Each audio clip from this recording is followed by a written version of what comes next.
हम किसी अपराध के बारे में सोचते हैं तो एक सीधा सा गणित दिमाग में आता है, जैसे किसी ने गोली चलाई और किसी की जान गई। बिल्कुल, कारण और परिणाम दोनों एकदम साफ होते हैं। हाँ, लेकिन जब बात मानसिक उत्पीड़न और आत्महत्या की आती है ना, तो ये गणित थोड़ा उलझ जाता है।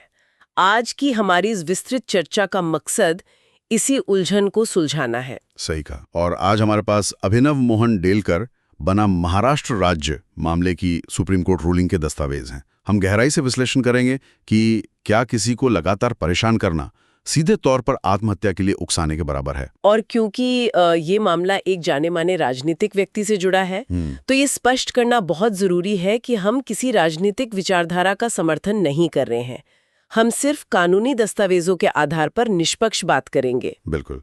तो कहानी शुरू होती है दादरा और नगर हवेली के 7 बार के सांसद से। फरवरी 2021 में मुंबई के एक होटल में उनकी दुखद आत्महत्या हो जाती है। और उनके पास से 15 पन्नों का एक सुसाइड नोट भी मिलता है, जिसमें उन्होंने स्थानीय प्रशासक और पुलिस पर 25 करोड़ रुपए की जबरन वसूली का आरोप लगाया था। हाँ, और अपना राजनीतिक करियर बर्बाद करने की बात भी कही थी।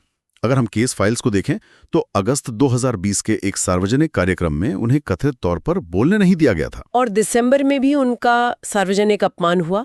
मतलब अगर मैं इसे आम भाषा में कहूं तो ये स्थिति एक प्रेशर कुकर जैसी थी। Pressure cooker? हाँ, मतलब महीनों से धीमी आंच पर अंदर ही अंदर भाप बन रही थी, और फिर फरवरी 2021 में वो कुकर अचानक फट गया। ये काफी अच्छा रूपक है, लेकिन न्याय प्रणाली इस प्रेशर कुकर के फटने को थोड़े अलग नजरिए से देखती है। भारतीय दंड संहिता की धारा 306 के तहत एक सबसे अहम चीज होती है आपराधिक मंशा, जिसे हम मेंस रिया भी कहते हैं। बिल्कुल सही। कानून के लिए सिर्फ ये साबित करना काफी नहीं है कि आरोपी का व्यवहार बहुत खराब था या उसने परेशान किया। ये साबित होना चाहिए कि आरोपी सक्रिय रूप से ये चाहता था कि पीड़ित अपनी जान दे दे। एक मिनट, मुझे यहाँ थोड़ी सी उलझन हो रही है। अगर कोई व्यक्ति महीनों तक किसी का लगातार अपमान कर रहा है, तो क्या ये अपने आप में उसकी मंशा साबित नहीं करता? क्या महीनों का ये उत्पीड़न काफी नहीं है? यहीं पर कानून का एक बहुत महत्वपूर्ण सिद्धांत आता है, जिसे हम प्रॉक्सिमेट ट्रिगर या लाइव लिंक कहते हैं। अच्छा, तो ये लाइव लिंक असल में क्या है?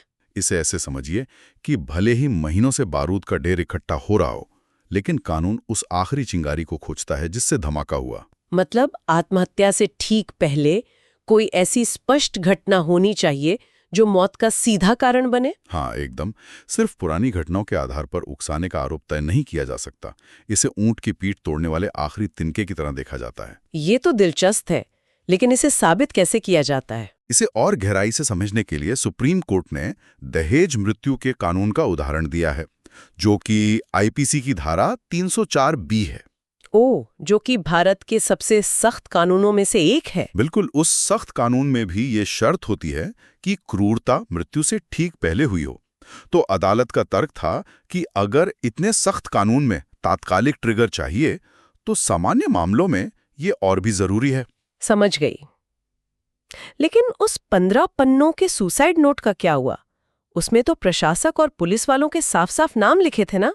उसे नजरअंदाज कैसे कर दिया गया? अदालत ने उसे नजरअंदाज नहीं किया, बल्कि उसे संदेह की नजर से देखा, क्योंकि सांसद ने अपनी मृत्यु से पहले संसदीय विशेषाधिकार समिति को अपनी आधिकारिक शिकायतें दी थी। और उन शिकायतों में क्या था? चौंकाने वाली बात यह है कि उन आधिकारिक शिकायतों में 25 करोड़ की जबरदस्ती का कोई जिक्र ही नहीं था। अरे, मतलब जो बात पहले कभी नहीं कही गई, वो अचानक सीधे सुसाइड नोट में आ गई। हाँ, और दस्तावेजों में ये भी है कि आत्महत्या से महज 10 दिन पहले ही समिति ने उन्हें सुरक्षा का आश्वासन दिया था। इसका मतलब हालात तो उनके पक्ष में बेहतर हो रहे थे। यही वो विरोधाभास था जिसने सुसाइड नोट की विश्वसनीयता पर सवाल खड़े किए।